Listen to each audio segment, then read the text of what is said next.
اما بعد فاعوذ باللہ من الشیطان الرجیم بسم اللہ الرحمن الرحیم۔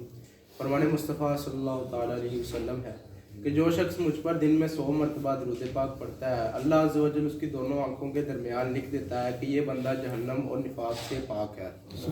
آئیے مل کر درود پاک پڑھتے ہیں۔ الصلاۃ والسلام علیک یا رسول اللہ وعلی آلک واصحابک اجمعین۔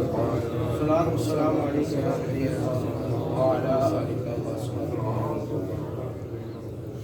نبی اکرم صلی اللہ علیہ وسلم نے ارشاد فرمایا کہ جب بندہ کوئی گناہ کرتا ہے تو اللہ پاک اس کے دل میں ایک سیاہ نقطہ لگا دیتا ہے۔ اگر وہ بندہ گناہوں سے معافی مانگ لیتا ہے، اللہ پاک کی بارگاہ میں توبہ کر لیتا ہے تو اللہ پاک اس کے دل کو صاف فرما دیتا ہے۔ اگر وہ گناہوں سے توبہ نہیں کرتا تو اللہ پاک اس کے دل کو سیاہ فرما دیتا ہے۔ منقول ہے کہ حضرت علی المرتضیٰ شیر خدا ایک مرتبہ کوفے کے قبرستان میں تشریف لے گئے۔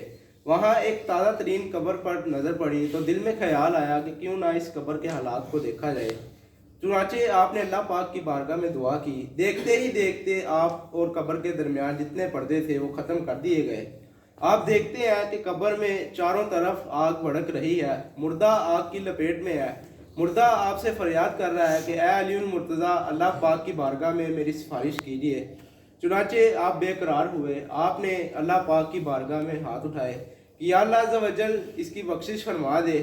اللہ غیب سے ندا آئی کہ یہ بندہ وہ ہے کہ جو رمضان کی بے حرمتی کرتا تھا، دن کو تو روزے رکھتا تھا مگر رات کو گناہوں میں مبتلا ہو جاتا تھا، دن میں تو اللہ پاک کی عبادت کرتا تھا مگر رات کو اللہ پاک کی نافرمانیوں میں مبتلا ہو جاتا تھا، آپ اس کی سفارش نہ کیجیے۔